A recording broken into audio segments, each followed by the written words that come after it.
I appreciate you coming this morning. This time I want to call on Mr. Hargrove to give our prayer. Let us pray. When wisdom enters into the heart and knowledge is pleasant unto the soul, the freedom of decision shall preserve us, and understanding shall keep us. Lord, give us a heart shaped by wisdom that shall honor you and those we represent. Thank you for another day and another year that we have never witnessed before. Set our hearts for the duties that is before us. Thank you for your love and the love of wisdom to which we seek to convey the best interests for the people of this county. Thank you for the growth of Mecklenburg. Thank you for every entity within the county that provides services for this county to the best of their abilities. Bless our schools and keep them safe and healthy. Allow every spiritual well-being flourish alongside their physical health. It's in Jesus' name that we pray. Amen. Amen. At this time, I'd like to call the meeting to order. Please stand for the Pledge of Allegiance. Okay, thanks. I pledge allegiance to the flag of the United States of America and to the republic for which it stands, one nation, under God, indivisible, with liberty and justice for all.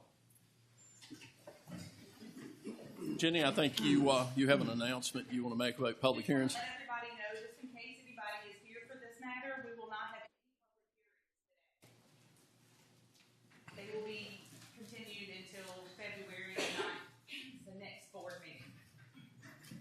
All right, thank you.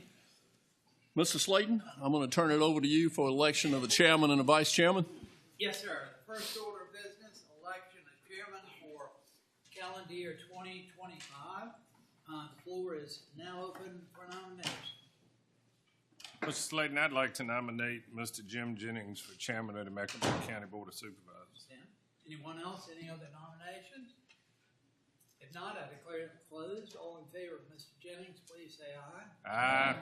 Opposed, no. Mr. Jennings, congratulations. Floor is now open for nominations for the position of vice chair for calendar year 2025. Mr. Slade, I'd like to nominate Mr. Andy Hargrove as vice chair. Yes, sir. Any other nominations?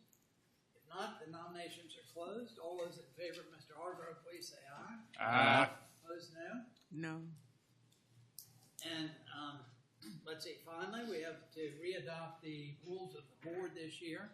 And I would point out, as Alex reminded me, that included in the rules is your schedule of meetings for calendar year 25. As usual, they're all on the second Monday except for October and November. October's is second Tuesday, and November's is the first Monday. So it'd be appropriate to have a motion to adopt the rules of order for the board. So moved. And properly moved. Any discussion?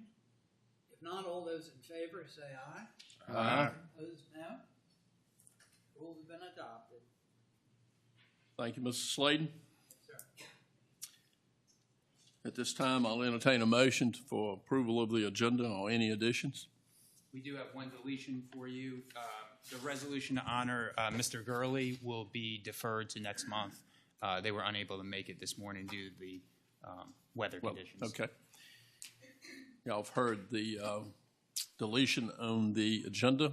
I entertain a motion to approve. So moved, Mr. Chairman. All in favor say aye. Aye. The motion carries. Everyone's looked at the minutes from our December meeting. I entertain a motion to approve the minutes of that meeting. Mr. Chair, so moved. The motion been made. Any discussion? All in favor of the motion say aye. Aye. All opposed? The motion carries. Okay, we don't have the resolution. Next, we got the YMCA feasibility study report. Hope Bain. Actually, Tom French first, if you don't mind. Okay.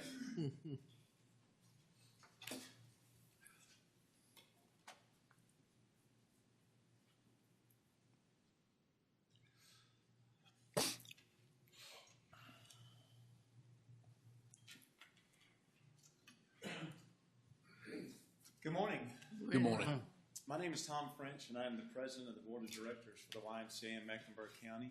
And I'm here this morning along with Hope Bain, who is the director, and Michelle Hector, who is our person that does grants for us.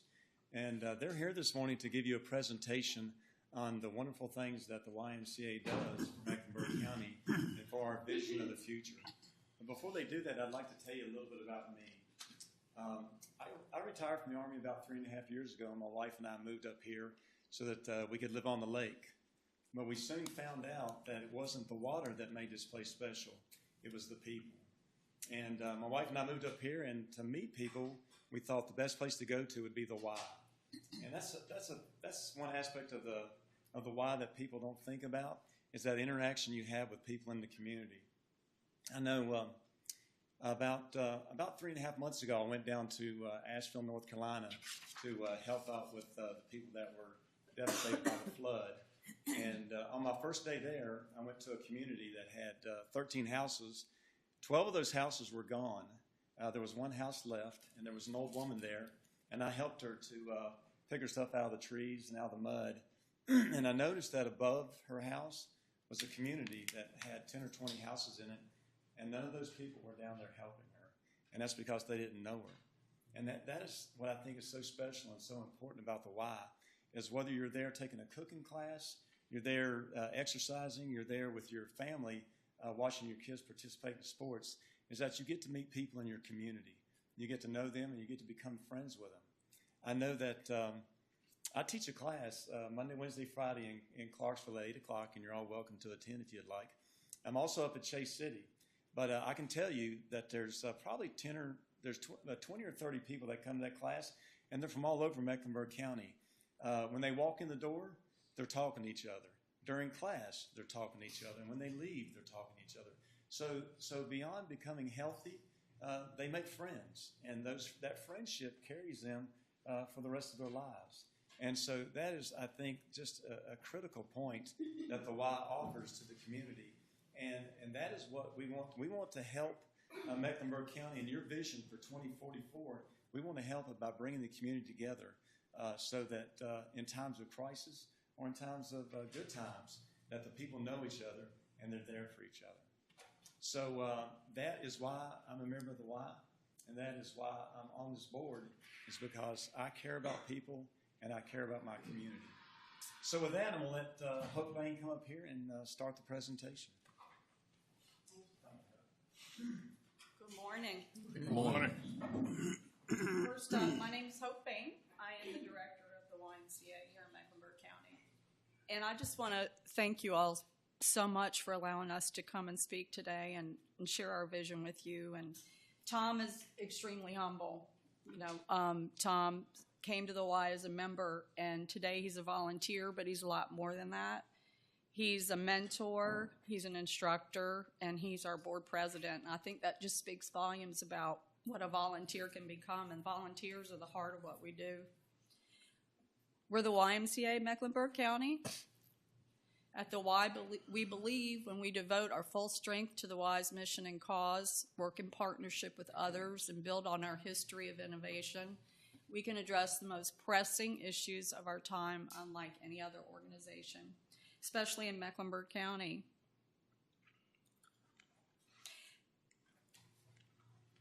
Here we are in Mecklenburg County. We've got we have 3 locations actually. We have a YMCA in Chase City, we have a YMCA in Clarksville, and we have a gymnastics facility in downtown Clarksville. We also utilize the old Bluestone High School gym, which is something that we've done for years. Those of you that don't know, we don't have a space of our own for the youth that we serve, and a youth is a really big part of what we do. So we've been renting the gym facility for a number of years. We started in a very humble space. Michelle will talk more about that later, but we started in the basement of the Clarksville Elementary School, and this is our 40th year anniversary. People used to call that the dungeon. We still do. But we're part of a much bigger organization. The YMCA is part of a big family, and these are over 52 locations of Ys across Virginia, and we're just a small part of that. It's an even bigger movement, has a lot of horsepower behind it, a lot of resources. In Virginia, we have, like I said, over 52 Ys. The YMCA movement is 750 independent associations, 2,800 branch facilities, serving over 10,000 communities. We have 600,000 volunteers and staff. We serve 6.5 million youth in the country, and over 18 million members belong to the YMCA. The YMCA is for all. We believe in youth development, nurturing the potential of every child and every teen. We provide programs like youth sports, day camps, Healthy Kids Day, gymnastics, and back-to-school drives. Last year, we gave over 100 backpacks filled with school supplies to children that couldn't afford school supplies. It took about 20 minutes. At the YMCA, we focus on healthy living, improving the community, improving the health and well-being of everyone.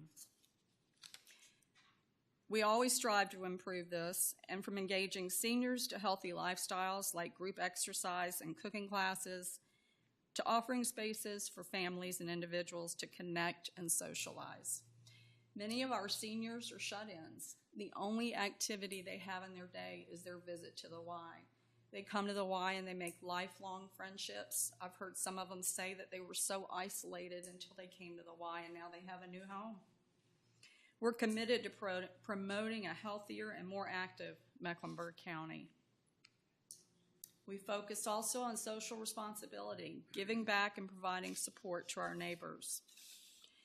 We're the beacon of inclusivity, ensuring no one is turned away. Last year, we provided over $10,000 in financial assistance. This is all done by giving back through programs like summer camps, military family initiatives, giveaways, and scholarships. Seniors come to the Y to connect and combat loneliness. At the YMCA, we believe we are better, we're inclusive, and work collaboratively with others. No one is denied services due to inability to pay. This is Rosalie. Rosalie is the teacher of her class. Rosalie is 87 years old. She's the oldest person in her class. Rosalie has been teaching this class 3 times a week for over 25 years. That's a lot of volunteer time. She has never accepted a penny. She does this because she believes in the well-being of her community class, and she does it for the fellowship. So how can we do this, what we do? Youth development, healthy living, social responsibility. We do it to strengthen our community. But what we ask ourselves now is how can we do it better? We're at a crossroads. We need space. Whom should we work with? This county has been supporting the YMCA for years, and we could have never gotten to this point without your support. But now we're asking you to help us take the step to the next level, grow our vision for the community and what it can be.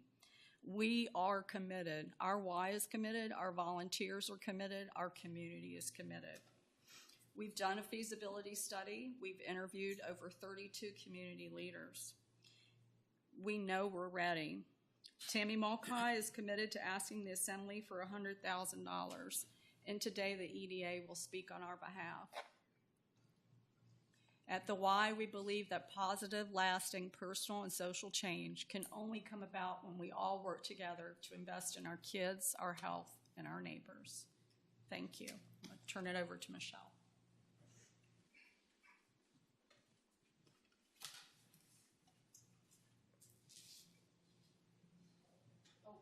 It's okay.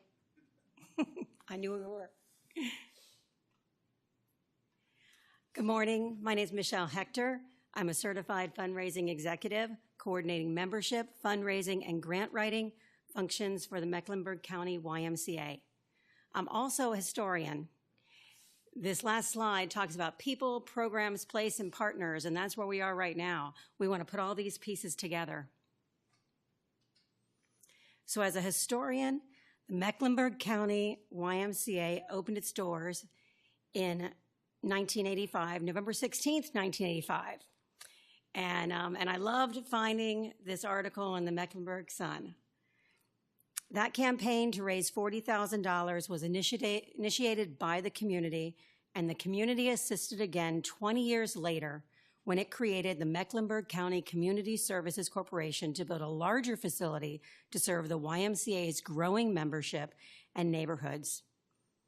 We currently provide free memberships to police and active military members, discounted memberships to Mecklenburg County Sheriff, Fire, and Rescue Departments, and employees of our corporate partners, Centera, Southside Behavioral, Nipro, and Mecklenburg Electric.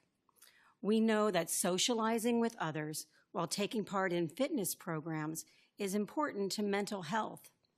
Our youth sports programs allow over 500 children to learn sportsmanlike conduct, make friends, and learn new skills, while our camps and programs provide support to working families. So here we are again, at capacity, and requesting your support in building a sports complex and a field house that will take the YMCA and the western portion of Mecklenburg County to a new level for its community. So what will that look like? Well, it's a 25-acre parcel of land adjacent to the current Clarksville location on Noblin Farm Road. So if you see our location there, kind of at the interchange, and then there's a little spot, I don't know if we have a laser, but there's a wooded area. You're probably very familiar with this space. Right now, it's a nice ag piece of property, and it provides a really good space for us. We'll create a complex that would include or could include a community garden, a ropes course for team building, a disc golf course, beach volleyball courts and pickleball courts, and pavilions for gatherings like Tom's talking about, the fellowship that Mecklenburg County enjoys. Occoneechee State Park is planning a disc golf course as well, and this would provide a great opportunity for competitions and tournaments. And as you're probably aware, pickleball is very popular with all ages, and additional courts will bring folks from nearby areas to Clarksville for court time. There have been increased requests for beach volleyball from the young professionals who are moving to Mecklenburg County. We will provide the courts and the programs for them to play and meet others in the area.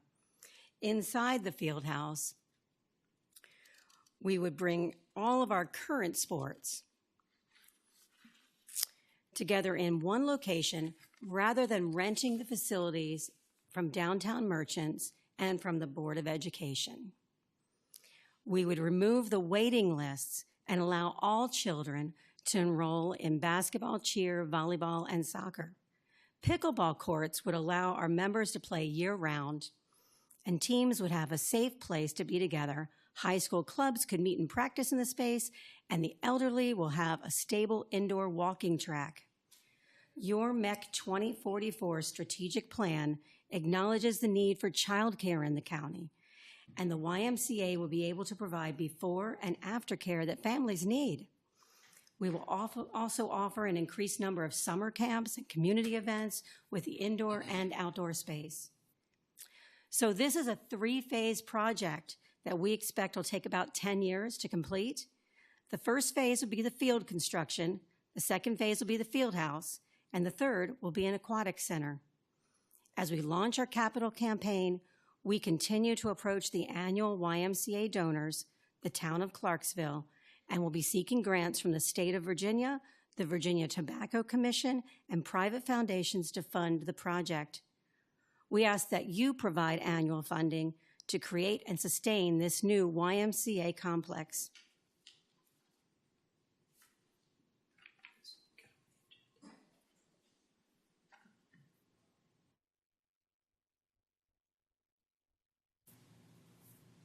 At the Y, we believe the best way to predict the future is to create it ourselves, and we're asking for your partnership in the future of the Mecklenburg County YMCA.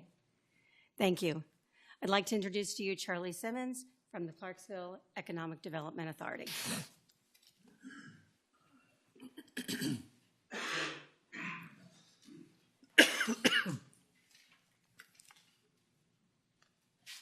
morning. I'm Charlie Simmons. I'm the current chairman of the Clarksville Economic Development Authority. My presentation is very short. Part of our job, a big part of our job at the EDA is to create a quality of life. And we think this puts miles toward that mission. And so we support their efforts, and we hope to provide some sufficient funding, and that's to be determined. Any questions? Good.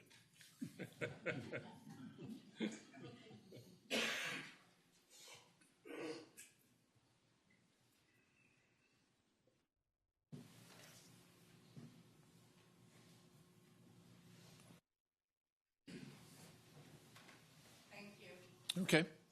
Thank y'all. It was very informative.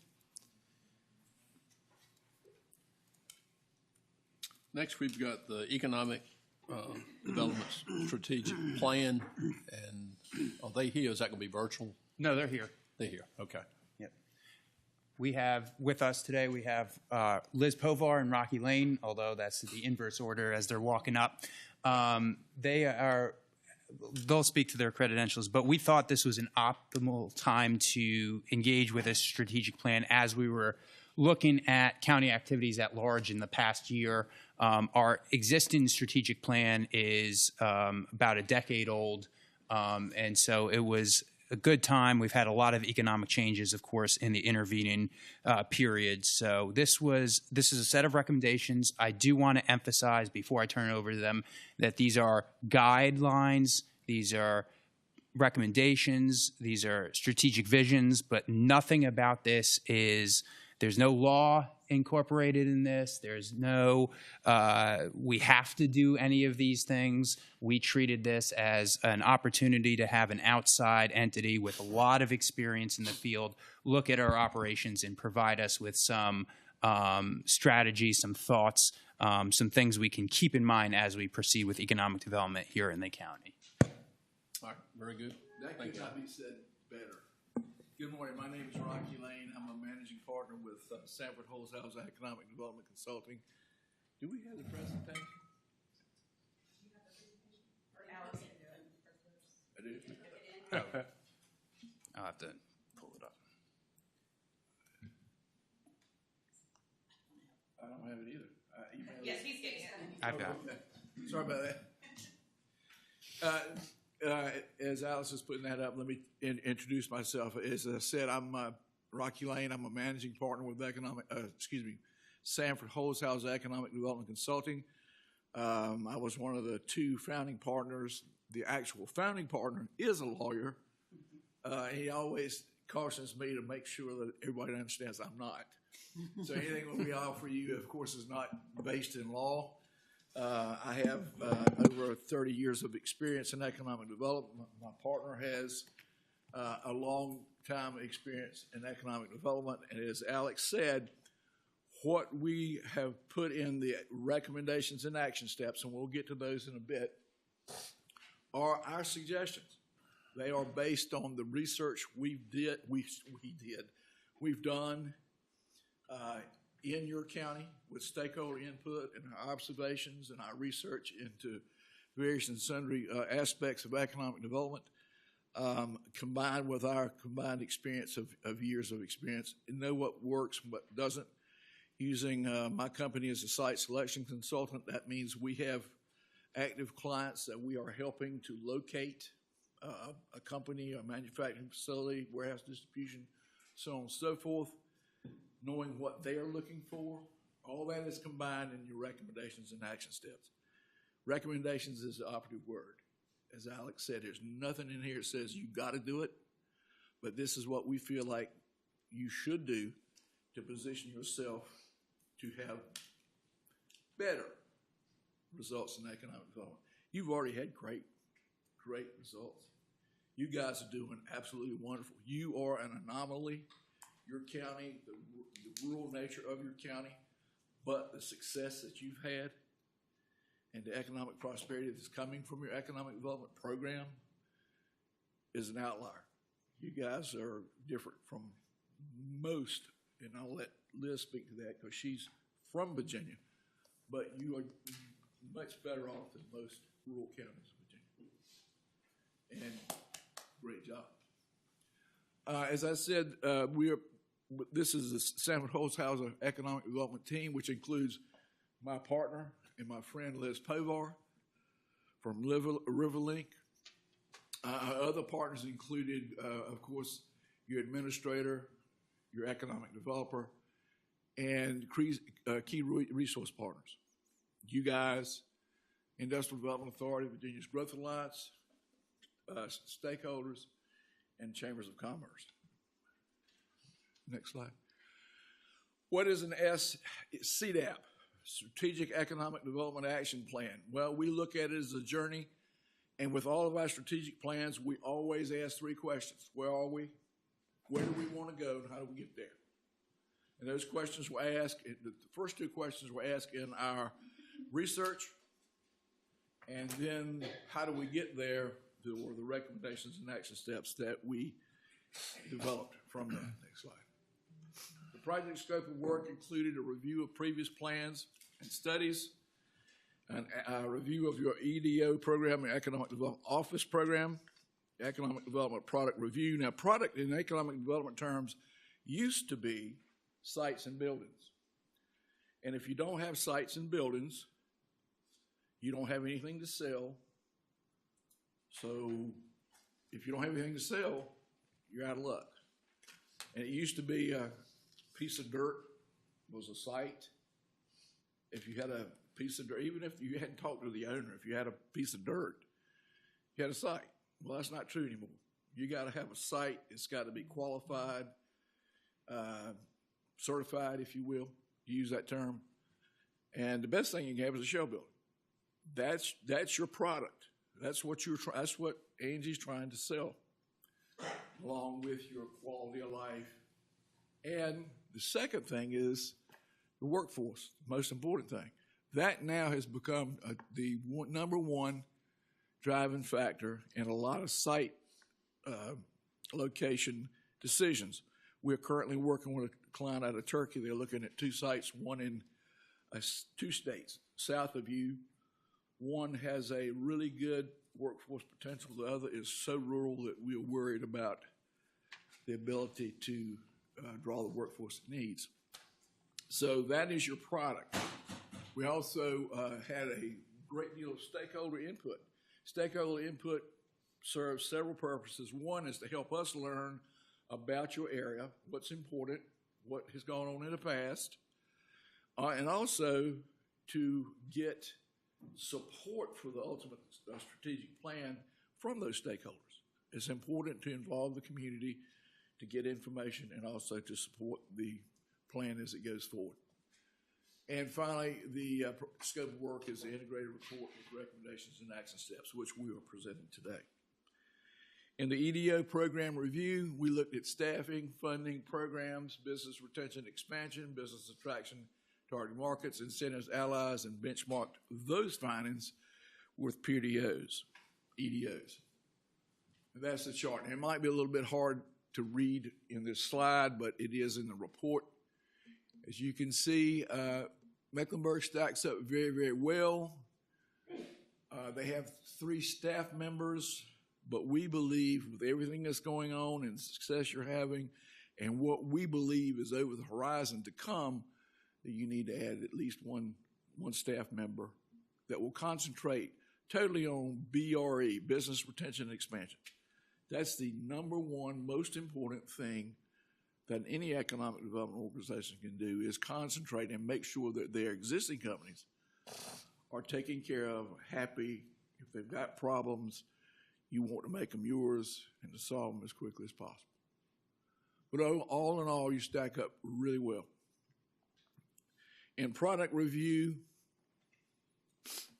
we took a look at the sites and buildings that were on the websites. We identified some discrepancies between a couple of websites, minor, that we pointed out. What we found on the websites, and that is your website and also the Virginia Economic Development Partnership, is 6 sites and parks and 2 buildings. The sites, we also looked at the sites that are identified in the Timmons report. And the Timmons report gave a great deal of good information,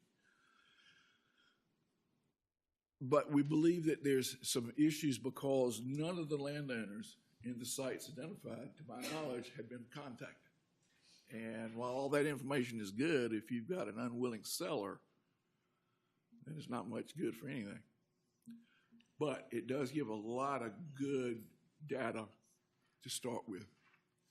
And we looked at the workforce. Now, luckily, to keep costs down and also to not buy the same piece of real estate twice, the VGA, Virginia Growth Alliance, just finished, which you remember of, just finished a strategic economic development action plan recently, and they did a really deep dive, did a good dive start on the workforce and the labor shed for the region. So what we did is we were able to take Mecklenburg County's data and do a deeper dive on that and more refine it more.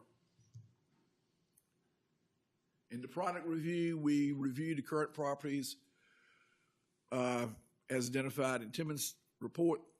We believe that all of them possess some level of development potential. I've noted a couple of issues that I thought with the report.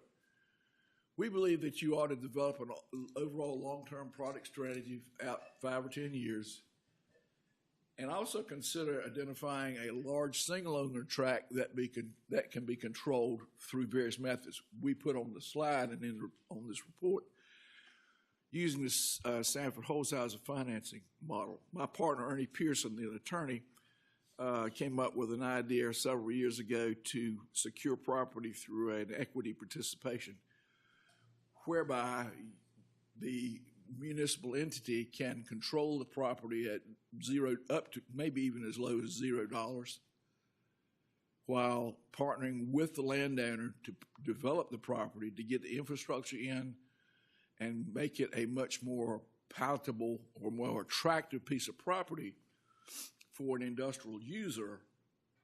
Basically, you can use your money instead of buying the property, you can use it to put the infrastructure in. And you can get grants and loans to help put that infrastructure in, where you can't do it with a private property owner. But that's one recommendation we have, is that to take a look at. Again, as Alex says, there's nothing in here that says you've got to do anything. The product workforce, again, we use the data from a recently completed VGA CDAP as a starting point. We did deeper research to more clearly define the workforce pros and cons. And also, we analyzed current workforce training and education programs. And you got a lot of good things going on in workforce development. And we've made some recommendations of how we think you can improve those. The next slide is stakeholder input, and I'm going to turn that over to my partner, Liz. Thanks, Rocky. Good morning, everybody. How are you? Mr. Slayton, how are you? It's been 100 years since I've seen Russ Slayton in person, but I just wanted to acknowledge him. He was one of my early mentors when I was in Emporia in Greensville County. Liz is known for understatement. But it's real good to see you, and we do appreciate the opportunity to speak with you today. My voice is strange, and I say this in every presentation. I am not contagious. I don't have a cold. I don't have COVID. Don't have norovirus. I have a neurological condition with my voice, so it kind of crackles. So if you have trouble understanding me, please just raise your hand and say, can you say that again?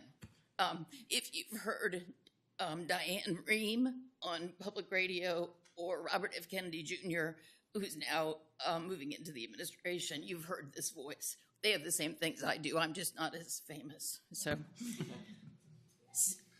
Rocky has given you a really good overview of the approach that our team took to work with Mecklenburg County. I will say that Mecklenburg's history in Southern Virginia and in Virginia as a whole, in terms of being prepared for economic health and economic vitality, is longstanding and well respected. I was in Emporia, Greensville, when Randolph Jones was here in Mecklenburg County, and he and you all were the envy of how economic development should be done in rural Virginia. At that time, you remained strong and competitive. However, when we look at data, what we want to make sure is that we understand the viewpoint, the color shed of the community, the heart of the community. How does that inform the data that we have? You can have a really well-positioned community with great infrastructure, exceptional schools, beautiful landscapes, healthy and balanced, no fiscal problems. But if some of your leading citizens and your leading businesses have a viewpoint about how this county should try to develop itself, you need, as elected officials, to understand that and be able to use that as you take our recommendations and make decisions about where and what to implement. So that's why we do these stakeholder interviews. We had the fortune of, as Rocky mentioned, working 2 years ago with the Virginia Growth Alliance, which is your regional economic development organization. We did over 100 stakeholder interviews at that time, many of which, probably 20% of which, came from people and businesses who live in Mecklenburg County. So we looked at that data, and then we did additional interviews between March and January of last year, January and March of 2024. We interviewed and received input from over 50 stakeholders here in Mecklenburg County. That included one-on-one interviews. It included surveys. The County Board of Supervisors participated in a survey. Town councils participated in the survey. We actually had a 58% response rate from local elected officials, which is really good. We appreciate that. The Chambers of Commerce participated in a survey. We had a 66% response rate from those chambers. So taking the data that Rocky's team puts together as it relates to workforce, sites, market demand, we ask stakeholders a list of prepared questions. And we took that stakeholder input, and in the report that you have, you'll see a very detailed summary of that stakeholder input. What I'll give you here is just a few high-level themes that we heard. The important thing here to remember is all stakeholders' views and comments were done in confidence, so we won't quote anybody who said something. I have the notes, but I'm not going to release them. 2, your stakeholders were exceptionally enthusiastic about participating. There is a real interest here in this county to see how it develops over the next 5 to 10 years. Passionate stakeholders are a good thing. They're tough when they come to a public hearing, but their voices really can help you all make really wise decisions. Some of the themes that we saw: stakeholders believe that this county is pretty healthy overall from an economic standpoint. Their perspective is you have a well-balanced economy, you have stable major employers, and you have really good small businesses. Stakeholders did tell us that data centers, which are a great revenue stream for you all, do cause complications in their own lives. The construction that's occurring, the number of people who come into the county to work in the data centers. There's a balance of a perception that the county may be too heavily reliant on data centers as its major source of business income.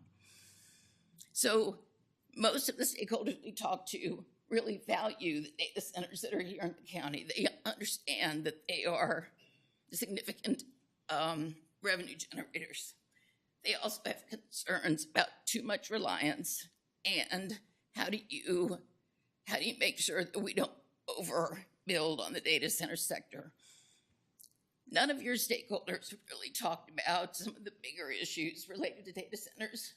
Water, the utilities, water and electricity in particular. They view those issues as business issues that will be addressed by the utilities and by the businesses. Your stakeholders all across love your K-12 system. They really believe that the new facilities and the new program method of career centers is exactly what's needed today to help prepare these youth for the future. So you have a lot of support for the K-12 system from the stakeholders we talked with. Our stakeholders were fairly savvy about economic development. They understood what Rocky told you, that without sites and buildings under your control, you have little chance of recruiting new businesses. The stakeholders consistently said they felt that that was a place the county should invest. They felt there was a lack of controlled property right now, controlled by the county. This came through loud and clear as well, that second, third to last bullet. Each town has its own culture, its own image, its own sense of who it is. So does the county. There was a perception by your stakeholders that county leadership doesn't necessarily talk with town leadership strategically. You may have to talk to each other about specific issues that arise, but there was a sense that the town strategies were not necessarily integrated into, collaborative with county strategies as it relates to economic development. Stakeholders truly said this repeatedly. The towns are part of this county. We need to know that the county and towns are working together for business development purposes. Each jurisdiction has different capabilities, different leadership, different physical assets.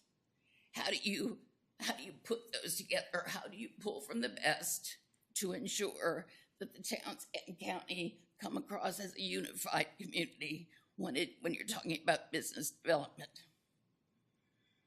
Support for small businesses and entrepreneurs. This has gotten into the lexicon of economic development over the last 10 years. And for rural Virginia, it's particularly important that each locality and its region figure out how to provide tools for small businesses and entrepreneurs to grow. These are your bigger businesses of the future. And there are tons of resources now available, particularly with electronic communication. The challenge for the small business is finding that resource and figuring out as if applicable to what he or she does. That's where your economic development program can step up a little bit and provide some additional support. And then, again, consistently, your stakeholders really want to see balanced growth. Balanced growth. They want a county that's fiscally responsible, that maintains a rural character, and that has solid businesses in the large sector and in small business sector. So your themes are pretty positive for rural communities in Virginia. These are very well thought out, logical, consistent themes. Some of the recommendations that we would make based on these themes. Rocky mentioned this, BRE, business retention expansion, the fundamental principal thing that a local economic development office should focus on. However, it's not just having a conversation with a business. Today's modern business retention program is very complex. It involves all different types of communication channels. The time that it takes to spend on a solid business retention expansion program that reaches all businesses in the county takes a full-time staff person. However, those are your repeat customers. To attract new companies, sites, and buildings, and again, we have emphasized this before, what I'll remind you is that in today's General Assembly session, the Virginia Economic Development Partnership has two primary funding focus areas. Site dollars to improve and build sites, and marketing dollars. They wanted marketing dollars for 35 years, even to when I was back there, still haven't gotten them. But the sites dollars are a critical state priority and should be part of your priority as well. Collaboration with the towns. We can't emphasize that enough. There are so many benefits to a very strategic partnership among the localities, but it has to start with honest conversation about what do we have, who do we want to be, and then how do we bring our resources to the table. There's a county in Virginia who is doing this exceptionally well. Smith County, SMYTH, has an exceptional town-county structure partnership. It's not legal. It's aspirational and operational.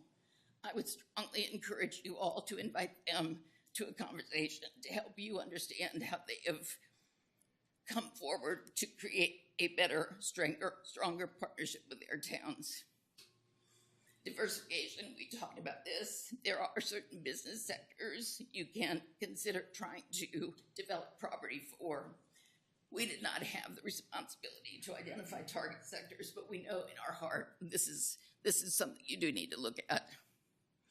The last two, participating in a regional economic development organization. In Virginia, the way economic development functions happen, you have a state agency, you have 16, 17, or 18 regional economic development organizations that are not state funded, typically funded through localities and through business. And then at the local level, every town and county in Virginia has an ANGI. Not as good as her, but has an ANGI. Regional economic development organizations can have different missions. However, the critical mission is they are the link through which you can connect with the Virginia Economic Development Partnership. And VEDP is the state's marketing arm. They are the ones who bring business leads in. If you're not part of a REDO, you're going to miss some opportunities, business opportunities. You will also miss assistance with your workforce story and with assets that are outside of your county that you have no connection to except through a regional organization. You are currently a member of REDO. I understand there may be some transitions going on, so I would strongly encourage you to look at the REDOs that are in Virginia and consider which ones might be the ones that you would want to advance to if that's a choice you want to make. And last but not least, your stakeholders' input provided us the opportunity to reinforce this balanced growth concept. It's not new. Everybody wants balanced growth. The difference for Mecklenburg is you have financial, elected, and operational resources to achieve this because of the investments that you made 25 years ago. You now have the opportunity to look at sites, workforce, collaboration with your towns, and other pieces, and set the table for the success that you have right now, 25 years from now. But it won't happen if you don't make some very wise choices. So again, the stakeholders very much appreciate the opportunity to provide input. The whole report contains more detail, but these are the themes. And it was wonderful to listen to your folks and see how excited they are about Mecklenburg's future. Thank you. Let me just add on to a couple of things on this past slide that Liz just went over. Collaboration between towns, and I'm not saying you got a bad situation at all, but speaking from a site selection consultant standpoint, companies want to come to an area that everybody's working together and there's harmony and they're moving, everybody's pushing up and facing the same direction. So I just add that in. Secondly, your the REDO, the regional organization, that is a very smart move. Being a member of a organization, a group effort, you leverage your monies. The monies you put in are multiplied multiple times by other members joining in, and you have a much bigger presence by being a part of a regional organization as opposed to a standalone. Next slide. How do we get there? Our plans, again, are action plans. We make recommendations. A lot of strategic plans and a lot of plans, period, tell you what you need to do, but they don't tell you how to do it. We try to do both. We're going to tell you what we believe you should do, and we give you the action steps to achieve those recommendations. Now, I put these up here today just as an example. Not really want to go through all of them. There are several pages in the report. In economic community development, of course, as I noted before, we recommended adding a staff person to be focused strictly on BRE. We can, last thing, continue to leverage economic development allies and partners, which would include the REDO. Next slide. Economic development product, review the sites in the Timmons report, decide on which ones are best suited for you to work on. Next slide. And lastly, workforce. A lot of this is centered on education and training. Now, this recommendations and action steps, I want to just touch base on this. Again, as Alex said, these are recommendations. This is a 5-year plan. There are many, many more recommendations and action steps than anyone can do in 1 year. We recommend, and I've offered to come and do a facilitated meeting to help whomever decide on which ones you're going to use as an annual plan of work. And also let me add that at the end of this strategic plan, we also always offer with our strategic plans that we are available to assist and advise over the life of your plan. Free consultation anytime, phone, email. If you want to come to our offices, be more than happy to host you there and talk about and work through any problems you have with this plan. And I'll also come up just for travel expenses, which is not much. I'm only an hour away. And anytime you need, if it involves something in the strategic plan, we're here to support you. We don't want to just say, this is your plan, goodbye. We invested in your plan. If you succeed, we succeed. This chart, if you look at it, it's got recommendations and action steps and time frame. That's the time frame. That's the time that we believe will take to accomplish that action step. It's not a timeline. This is done in year 1, year 2, year 3, year 4, year 5. That's not it. The items that you choose to focus on first is up to you guys. You guys know what your budget will allow. You know what your priorities are. So that should be your guiding force when you put that in. Next slide. Rocky, Ma'am. just to summarize real quickly, the report has 38 recommendations in 3 categories: the economic development program, your economic development product, and workforce and talent. So 38 recommendations, and we included 75 steps that you can take to get started in those time frames. So it is not uncomplex, to Rocky's point. However, I think you can clearly see where we think your priorities should be. You are the ones who know best, budget, political will, and vision. Thank you, Liz. Now it's time for Hukilau. You know what Hukilau is? Anybody know what Hukilau is? Anybody? We got any Elvis fans in here? Elvis fans? None? None? All right. Well, in Elvis's movie Blue Hawaii, there was a scene where he was doing what he normally does, is singing on the beach, and someone calls Hukilau, and everybody just rushes the beach. Hukilau is a method of fishing that was pioneered and invented by the Hawaiians. And what happened was, when someone saw fish off the beach or in the water, they would call Hukilau. And at that point, everybody from the village rushed to the beach and grabbed the nets, and they fished. And if they worked together as a team, they caught fish, and they ate. If they didn't work together as a team, guess what? They went hungry. So I always like to, I know Liz thinks it's corny and Angie probably does too, but I always at the end like to come up and say, now's the time for Hookie Loud. Everybody in this room has got a part to play in economic development. Everybody has a place on the net. Everybody has a place on the net to pull in a certain direction at a certain time, and if you do that, you'll be successful. If you're pulling in different directions and you're not pulling the net, or if you're still in the hut, you're going to go hungry. So with that, I end my presentation. Thank you for this opportunity. It's been a pleasure. I had a great time learning all about your county. That's one of the fun things about doing a strategic plan is you get to learn about different counties and different places. I'm here to answer any questions you might have. And again, thank you for this opportunity.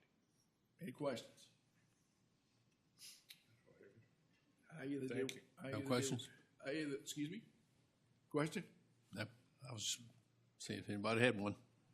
I think it's going to take a little time to digest it all. Yeah, just a little. Again, I'm only as far away as my email. Angie has my phone numbers, my emails, and any of that. Anytime anybody's got any questions, please don't hesitate to reach out. And I either did one or two things. I either bored you to death or did a great job explaining it. Thank you again so much. It's been a pleasure. Thank y'all very much. Thank you. Mr. Tanner, Economic Development Committee report. All right. Thank you, Mr. Chairman. The Economic Development Committee met on Monday, January 13th at 8:15 a.m. in the Board of Supervisors meeting room. Members present, Tom Tanner, Chairman, David Brankley, Dennis Spence. Members absent, Sterling Wilkerson. Others present, Jim Jennings, Andy Hargrove, Claudia Lundy, Brenda Blackwell, Kirk Kravitz, Alex Scotchalk, County Administrator, Angie Kellett, Economic Development Director, Judy Seffield, Assistant County Administrator, and Jenny Whittemore, Clerk. Chairman Tanner called the meeting to order. Mr. Scotchalk reviewed the bid received for the Bailey Campus 600,000-gallon elevated water storage tank. The bill was from Caldwell Tanks at a cost of $3,534,000.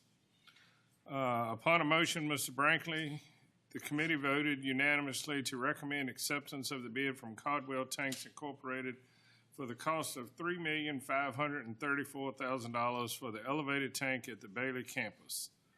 All members voting aye. Mr. Chairman, I'd like to pause there and make a motion that we accept this bid of $3,534,000 for the elevated tank at the Bailey campus. Okay, everyone's heard the motion. Any more discussion? All in favor of the motion say aye. Aye. All opposed? The motion carries. Next, the committee discussed the future membership of Mecklenburg in a regional economic development organization. The committee directed staff to invite Virginia's Gateway Region and Southern Virginia Regional Alliance to appear before the committee at a future date to discuss the merits of each organization to decide which one would best fit Mecklenburg County's needs. Next, upon a motion of Mr. Spence, the committee voted unanimously to go into closed session to discuss the RIFA Business Ready Site pursuant to Section 2.2-3711.3 of the Code of Virginia. Discussion or consideration of the acquisition of real property for public purpose or the disposition of public property held, which discussion in open meeting would adversely affect the bargaining position or negotiating strategy of the public body. Supervisors Tanner, Brankley, and Spence voted aye. Upon a motion of Mr. Brankley, the committee voted unanimously to reconvene in open session. Supervisors Tanner, Brankley, and Spence voted aye. Upon a motion of Mr. Brankley, the committee voted unanimously to adopt the following certification resolutions with Supervisors Tanner, Brankley, and Spence voting aye.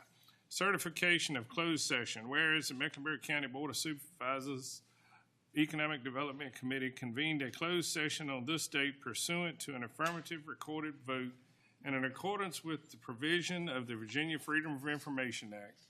And whereas Section 2.2-3711 of the Code of Virginia requires a certification by the Board of Supervisors that the closed session was conducted in conformity with the Virginia law. Now, for there be it resolved that the Mecklenburg County Board of Supervisors hereby certifies to the best of each member's knowledge that only public business matters lawfully exempted from open meeting requirements by Virginia law were discussed in the closed session to which the certification resolution applies, and only such public business matters as were identified in the motion convening the closed session were heard, discussed, or considered by the board. Next, a motion by Mr. Brankley, which passed unanimously, authorized staff to execute the option agreement at such time the staff deems appropriate before the end of the option term as specified in the agreement. And, Mr. Chairman, I'd like to make that into a motion that we allow staff to pursue that option. Okay, everyone's heard the motion. Any discussion? All in favor of the motion say aye. Aye. Opposed? The motion carries. Thank you, Mr. Tanner. Mr. Chairman, before the group from the Y leaves or something, I know we didn't address that in any way, but, you know, and this may be Alex, is it possible for that group that spoke today to get together with staff or something and discuss a little bit about the plan, what their community commitment is? I mean, I bring it all in at the end of the day, it's going to come down to some money and grants and you know, and what are you looking for kind of from us to potentially make that happen and then maybe bring it to whatever committee it needs to be and where we can have something to look at? Mr. Brinkley, the intent of the presentation today was to present what their vision is and where they're at as an organization and to provide the backstory, the context, the history. If the board has a desire to hear more about that project and how the county can support that, certainly the next step would be for the organization to submit a budget request in the upcoming budget evaluation cycle that would specify their exact amount that they're looking to support. If the board is interested, then I would take that under consideration as I make the recommended budget and prepare the recommended budget, and then any commitment that we would need to make would be included in that and go into the budget process for the ultimate deliberation and decision by the Board of Supervisors. Okay, all right, thank you. And also because of their stance in the community, I would support that as well. For at least this discussion and to move forward to see what can we do as a county to support them. They can present that to the staff, and the staff can bring it to the Budget and Finance Committee. Would be the proper way to handle that. Yes. Okay. Thank you. Thank you, David. Got our VDOT monthly report, Kevin.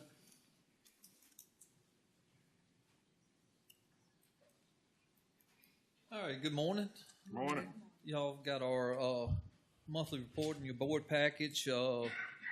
Since the last meeting, we've been doing typical wintertime maintenance, shoulder work, brush cutting, ditch and pipe repairs until about 2 weeks ago. We've been in snow mode. We've had two weather events so far for the month of January. Currently, our crews are working overnight and treat refreeze out on primaries and high volume secondaries. We are continuing today to focus on our secondary routes. When the temperatures rise during the day, our crews are going out with snow plows and trying to push ice and slush off the roads, and then they turn around retreating them again. Hopefully Mother Nature will cooperate with us and we can get some more of this stuff off these back roads. Equipment's holding up good. We are currently getting restocked with salt, and we'll be ready for some more if it happens. So just want to remind that our VDOT priorities on our road system is interstate first, primary second, secondaries last, and we have pushed school loops and stuff. We're doing the best we can to get the schools reopened and trying to help out all we can on these roads. That's all I've got, unless y'all have got any questions or concerns. No, I don't. I don't know if y'all do or not. I greatly appreciate how y'all handle the snow removal. It looks like it happens mighty fast now. Yes, sir. I do have one concern. Are y'all part of or responsible for the convenience centers, the one that have the pavement to scrape it for our business? No, or sir. We're responsible for that? That would be county. Okay. All right. Any questions? Okay. All right. Thank you, Kevin. Alex, now we have our public comment. I would like to remind everyone you've got 3 minutes to speak.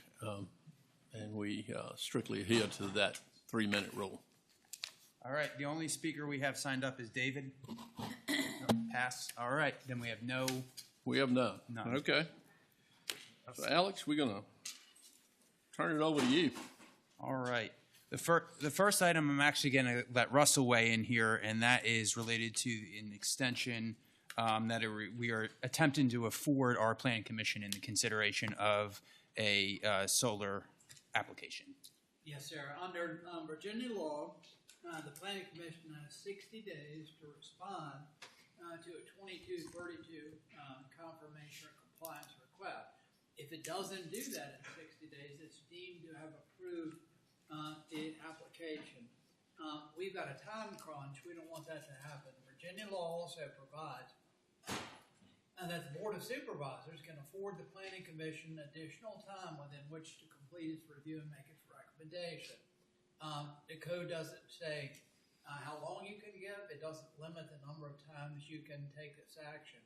But the resolution we prepared and is before you extends until late March the Planning Commission's deadline for making its recommendation, which will in essence afford the Planning Commission the opportunity to meet and consider in both February and March.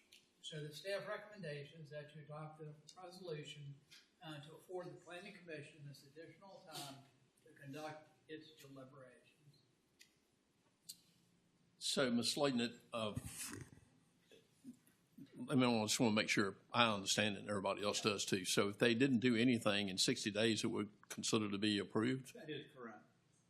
Okay. That clarifies things quite a bit. Yes.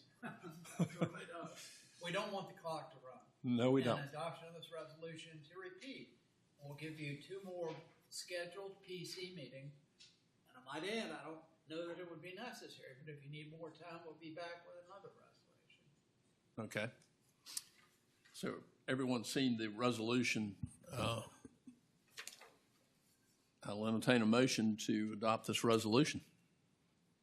So moved, Mr. Chairman. A motion's been made. Any other discussion? All in favor of the motion say aye. Aye. All opposed? And the motion carries. The next item we have on the agenda is approval of the county's 2025 holiday schedule. Past practice has been that the Mecklenburg County conforms entirely and completely to the legal holiday calendar of the Commonwealth of Virginia. The General Assembly has enacted the legal holidays in Section 2.2-3300 of the Code of Virginia, and then delegate the actual implementation schedule to the Department of Human Resource Management.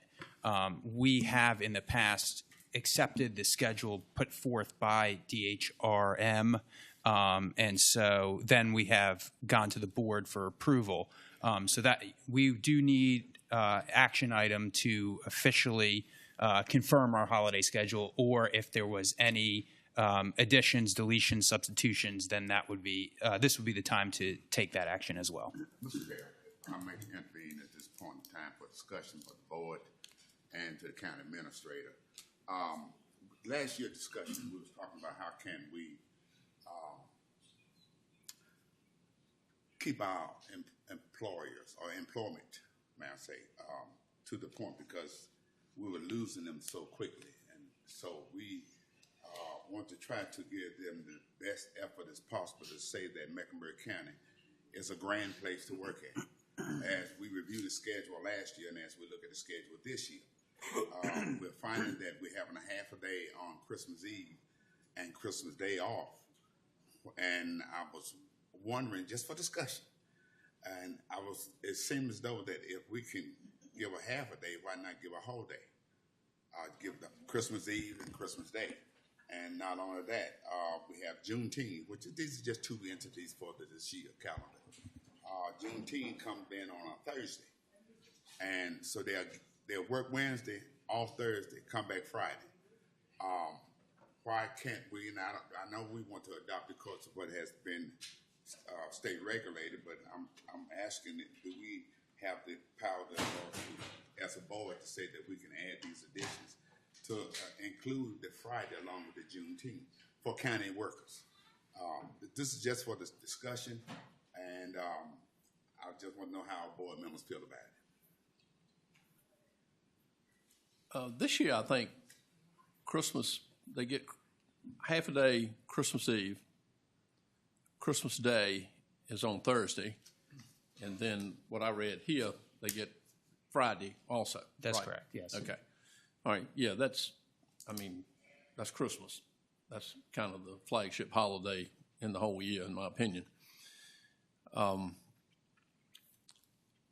I completely understand, Ms. Hargrove, where you're coming from, but, the state has set these guidelines, and I think it probably would be in our best interest and in everybody's best interest in the county that we kind of stick with the state guidelines.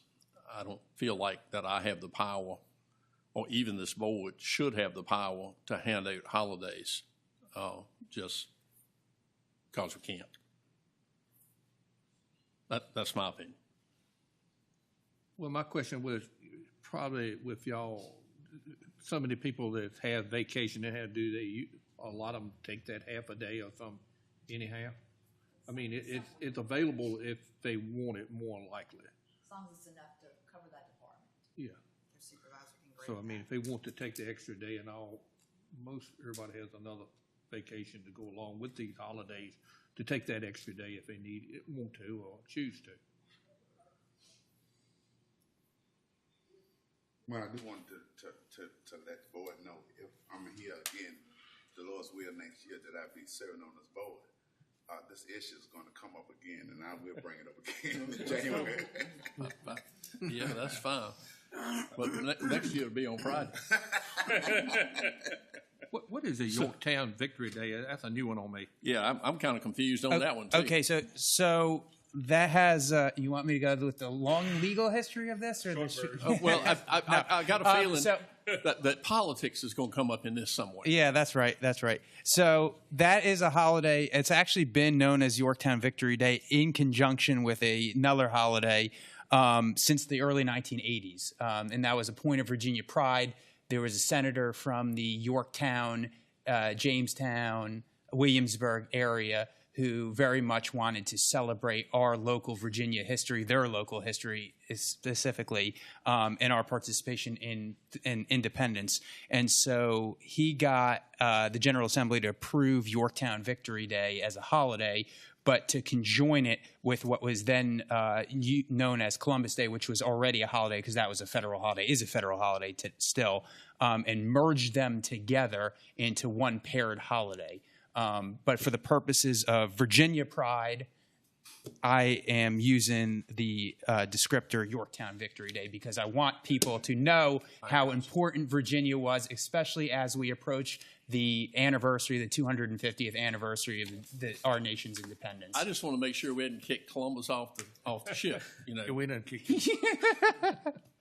So anyway. So technically in Virginia, the legal public holiday is both. It's Columbus Day and it's Yorktown Victory Day. One has more impact for Virginia than the other. So as far as the holiday schedule, I mean, anybody else want to weigh in on that?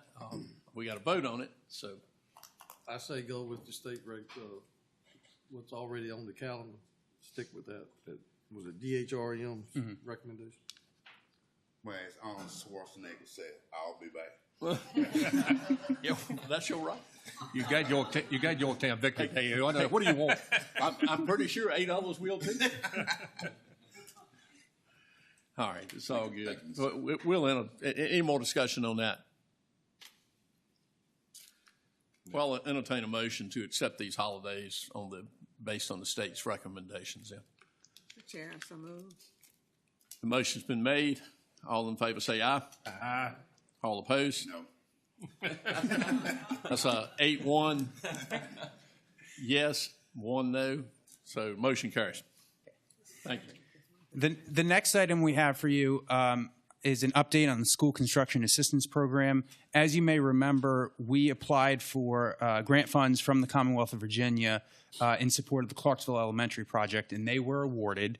The announcement came simultaneous with our budget adoption, so we didn't really know how the actual payout would work at the time, but we did know we were going to receive funds. So we amended the budget at the Budget and Finance Committee meeting before adopting the final budget for the year and placed it into the elementary school fund.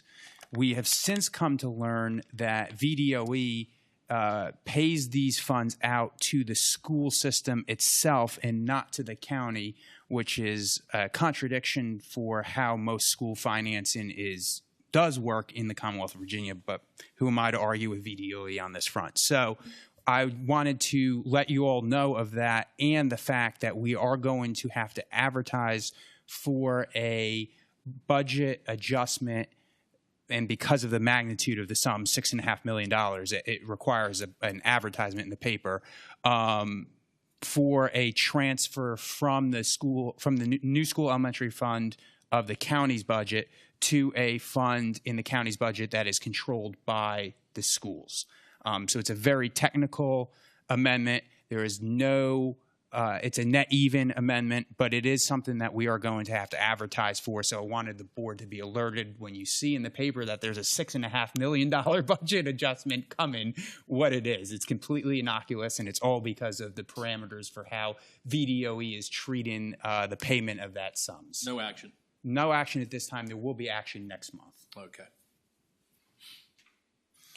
Then the next item we have is in support of the expansion of Highway 92 right south of Chase City at the intersection of Skipwith Road and Highway 92.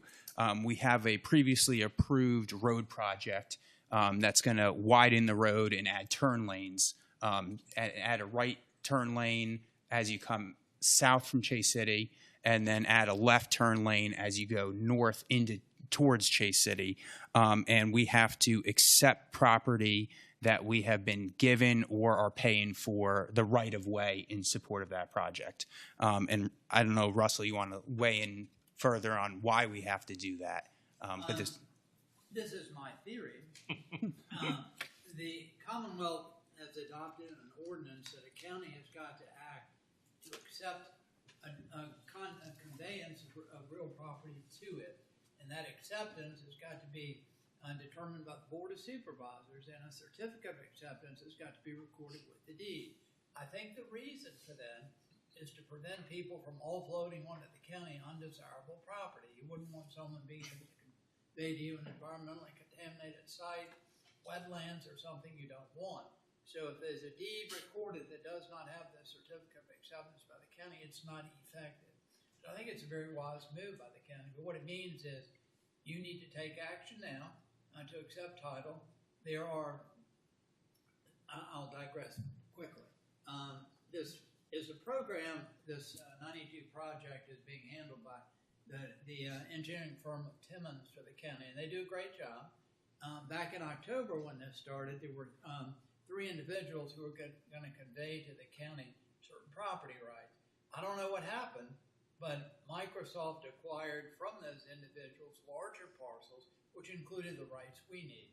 So what Timmons has done now is taken the deeds I drafted for the individuals back in October, substituted Microsoft for those individuals, but we're getting the exact same property rights, and we need them.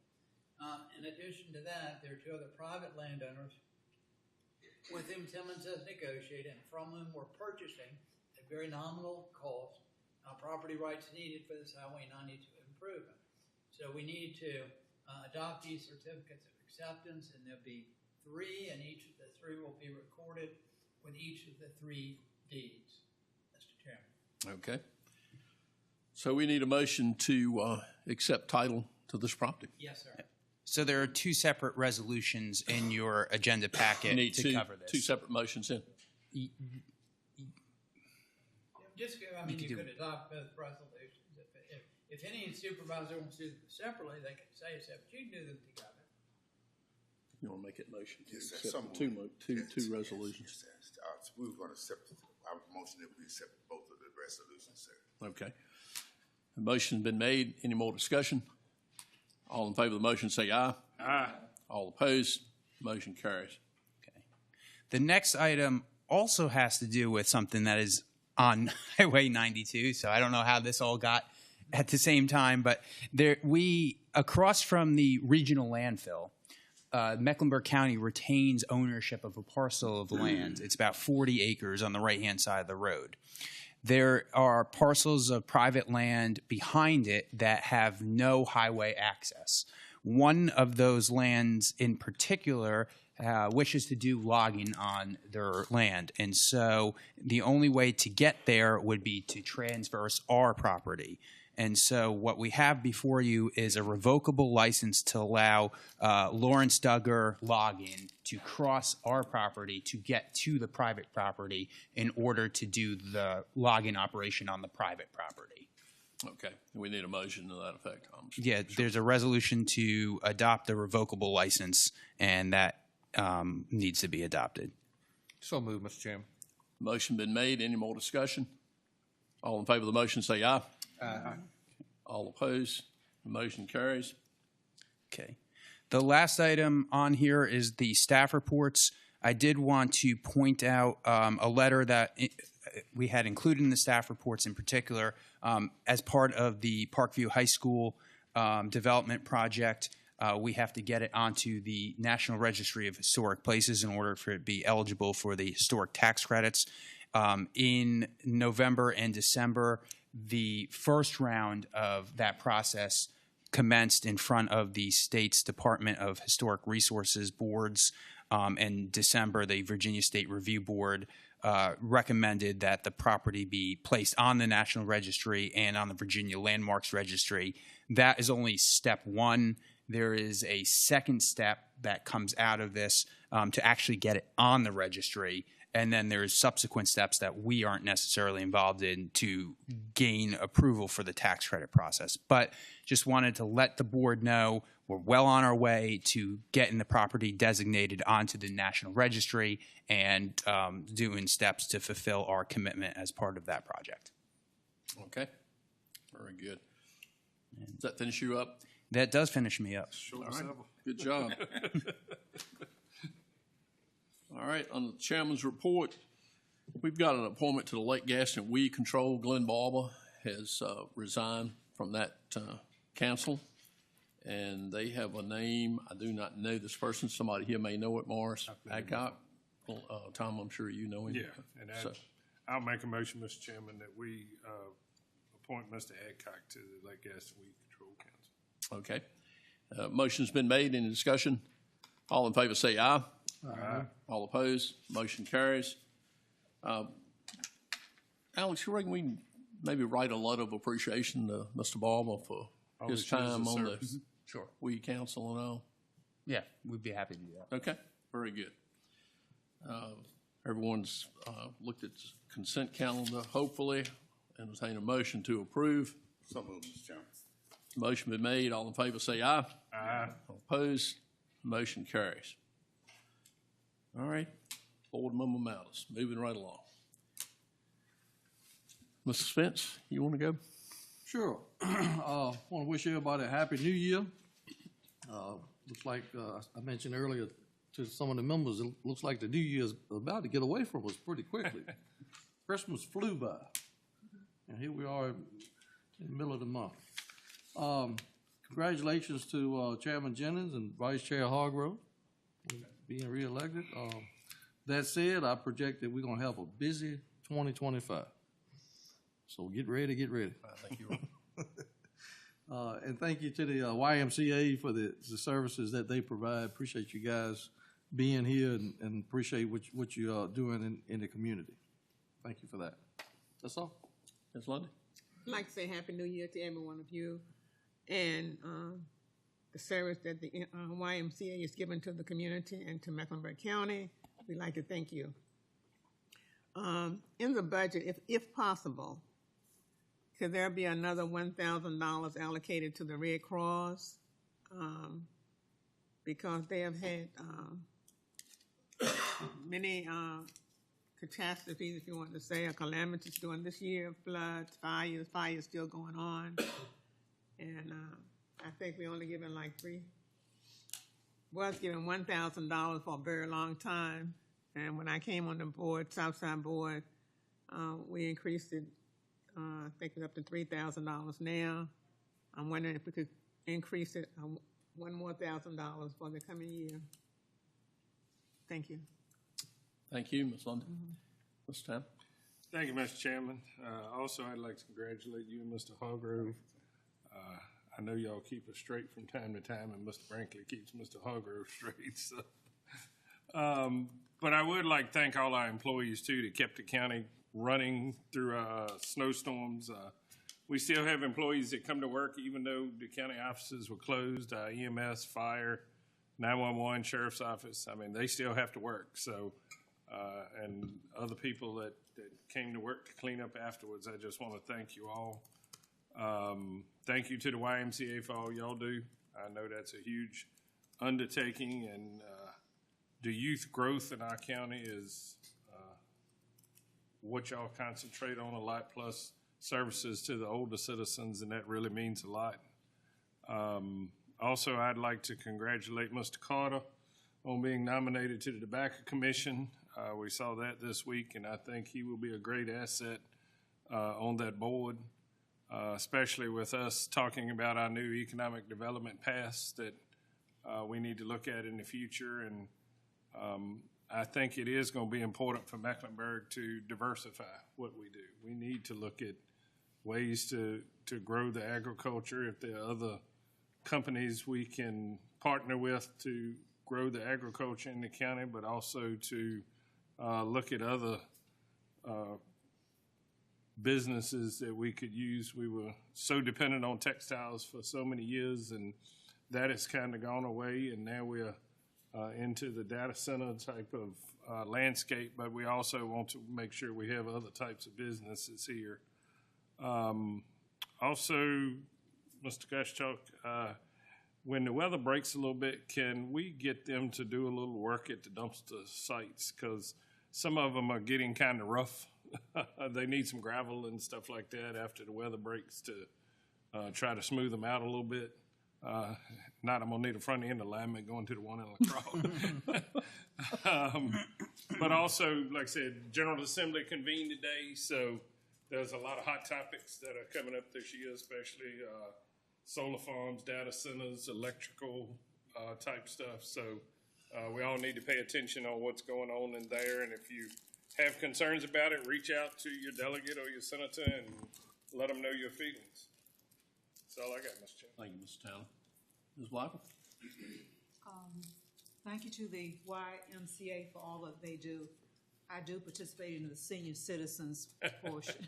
And on the strategic plan, one thing that jumped out at me was the need, and I'm not saying that it's not there at all, but the need for collaboration between all of the towns and the county. So I think that could be improved. I guess we need a hookah.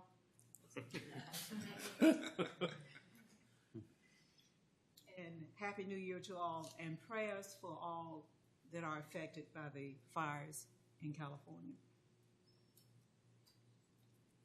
All right, thank you. Mr. Brown? Thank you, Mr. Chair.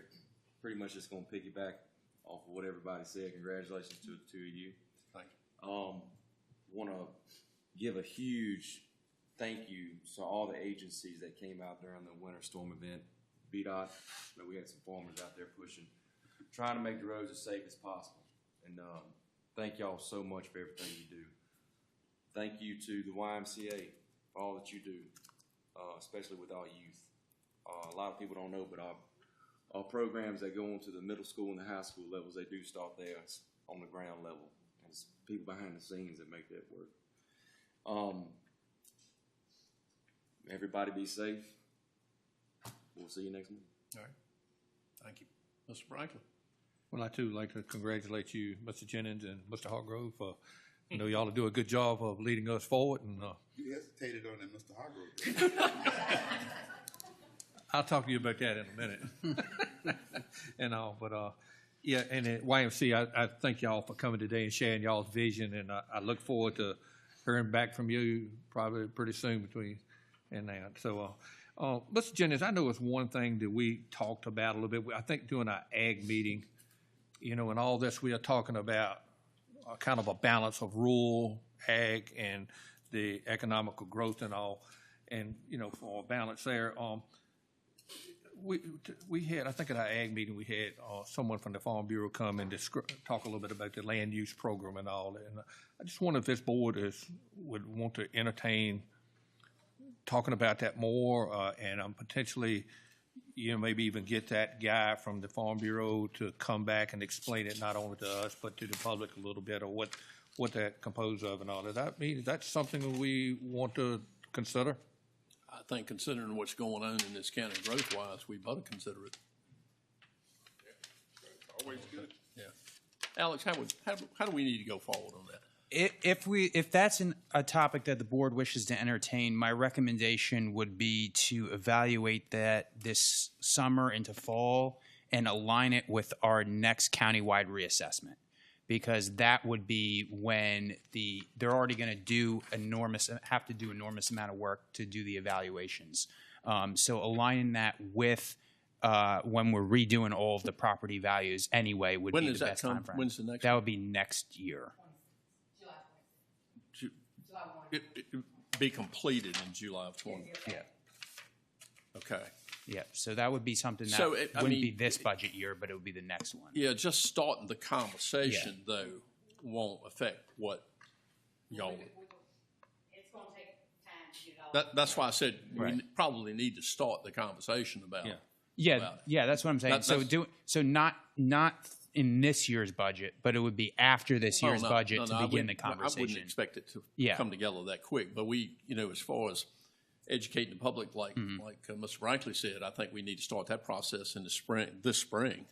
I would say wait till after the budget's adopted so people don't get confused and think that that's going to be in this particular budget is what I'm suggesting.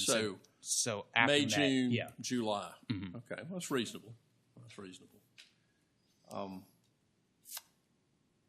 I mean, they've got a number of people down there that are experts across the state on this. I can reach out to them, and if you want to start with that direction, or how you want to handle that. Yeah, we can definitely discuss what the best way of doing that would be. Okay. Well, we've got some time, but I appreciate you bringing that up. I think it's time to start talking about it. Any input from that on that? Anybody? It's always good to have conversations. Yeah. Probably take some time just to gather all the data we probably Sure it will. have together. And I think it'll also help promote balance as the growth, economic growth of this county. I agree. All right. Mr. Franklin. Well, like Mr. Tanner mentioned something about the legislative meeting and stuff, and I know some of the bills, like I was looking at like this 636, I believe, bill for this solar that the legislator could potentially start overruling the counties on that. And I think, I think we just got to be careful of that, because I think once you start overruling the local board, then they what's next? Yeah. What's next? And it's amazing that those that are senators that are voting to override us. If you look at the solar, they don't have none in their districts. They want us to have it and stuff. So, I mean, I think it's going to lead to other things more than solar. So just, I think, keep your eyes on that. That's all I got, Mr. Chairman. Okay. Mr. Hargrove? Thank you, Mr. Chairman. Mr. Franklin, I totally agree with you, because I feel like when they started overriding us, then what they're doing, they're overriding the voice of the public. Right. We represent the public, and the public said no, and this is what we speak of. We know and when they override, then they're not hearing the voices of the people. That's right. Yeah, that's what I think. Thank you so much. Happy New Year to everybody, and thank you so much to the Y for all you're doing in your community participation. And I'm hoping that we can support you in some way, fashion, or form. And I hope that's our intention is after discussion. And also, I'm looking forward to the diversity of the county, so that we can have more to offer for employment other than data. We can have more stuff that we can offer especially in parks and recs and other things that we're inviting to the county. It's going to be a busy year, as you said, as far as I'm hearing thus far. And also, Mr. Justin, since you're sitting in the back, Mr. Franklin need a ride home. His foot is swollen, so I wonder, can you? Okay, thank you so much. Thank you. You forget about me? And You got a back seat too? well, I don't worry about Mr. Jennings because I'm gonna take him home. Him and I gonna talk while we ride. Thank you, Mr. Jennings, for taking that from me. Thank you, sir. That's all you have? That's all I have. I don't have a lot. Everybody said pretty much how I feel about things and what's going on in the county, but thank y'all for voting me in as chairman, and I greatly appreciate that. I'll try to do the best I can. I would like to thank Justin, since you, Mr. Hargrove, brought your name up about the email she sent concerning the storm and updating us and all that. That was very informative, and I greatly appreciate that. So other than that, I don't have anything else other than to make a motion to go into closed session. So moved, Mr. Chairman. Pursuant to Section 2.2-3711.3 of the Code of Virginia, discussion of consideration of the acquisition of real property for a public purpose or of the disposition of publicly held real property, where discussion in an open meeting would adversely affect the bargaining position or negotiating strategy of the public body. That being said, we are now in closed session. I'll give everybody about 5 minutes to get the things up and Take a break. head home. I know what Mr. Hartner was waiting on. Trying to be nice. Oh, wait a minute. We need to vote.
And we'll entertain a motion for somebody to read the certification.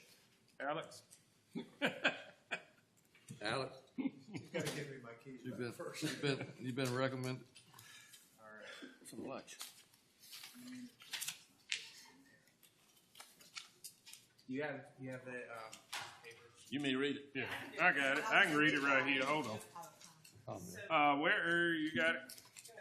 All right, whereas section 2.2-3711 of the Code of Virginia requires a certification by the Board of Supervisors that such closed session was conducted in conformity with Virginia law.